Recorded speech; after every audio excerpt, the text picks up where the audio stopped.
storia inizia 8 anni fa. È arrivata piano piano, si è fatta annunciare. È cominciata dal dentista. Io all'età di 27 anni ero una ballerina, mi sentivo invincibile. La mia storia comincia il giorno prima del mio 40° compleanno. Era il maggio del 2008, ho sentito un nodulo sul seno destro. Non mi sentivo bene, avevo un prurito fortissimo, mi creavo delle scoriazioni, pensavo fosse una questione dermatologica. È stato un periodo della mia vita in cui avevo un'identità fragile. Per alcuni anni ho avuto una piccola lesione sulla lingua. Quando allattando il mio secondogenito mi sono resa conto di avere un piccolo nodulino, mi sono rivolta al mio medico che mi ha fatto fare subito un'ecografia. Ho deciso di regalarmi un controllo completo, un check-up completo e solo per caso ho aggiunto una visita dermatologica. Ho fatto bene perché il medico ha scoperto che era un carcinoma, quindi un tumore molto aggressivo, già di 3 centimetri, e ha deciso di operare subito. Dal momento che lui mi ha detto hai un tumore all'utero, io non ho più sentito nulla. Lo vedevo parlare, ma la mia mente non ascoltava più quello che mi diceva. La diagnosi è quella di un carcinoma spinocellulare infiltrante, che è un nome veramente pauroso. Era vero, era un tumore, era un carcinoma spinocellulare. Dalla prima visita è stato subito chiaro che avevo un melanoma e quindi avevo un neo di 9 mm sulla coscia destra che andava asportato immediatamente. E in realtà era un linfoma aggressivo, esteso e a grappoli, quindi vuol dire che dal collo sino all'inguine aveva avuto il tempo di svilupparsi. Era un linfoma di Hodgkin.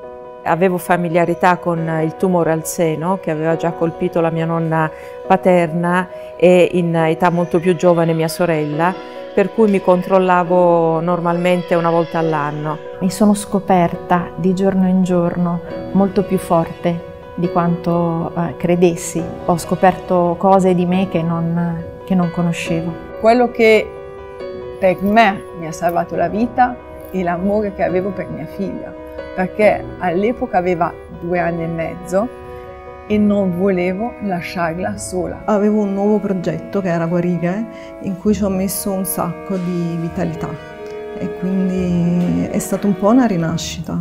Oggettivamente la storia è finita bene. Adesso ho imparato a vivere la giornata, a cercare di fare le cose che mi piacciono e a godere di quello che mi regala ogni giornata. Ho cambiato lavoro.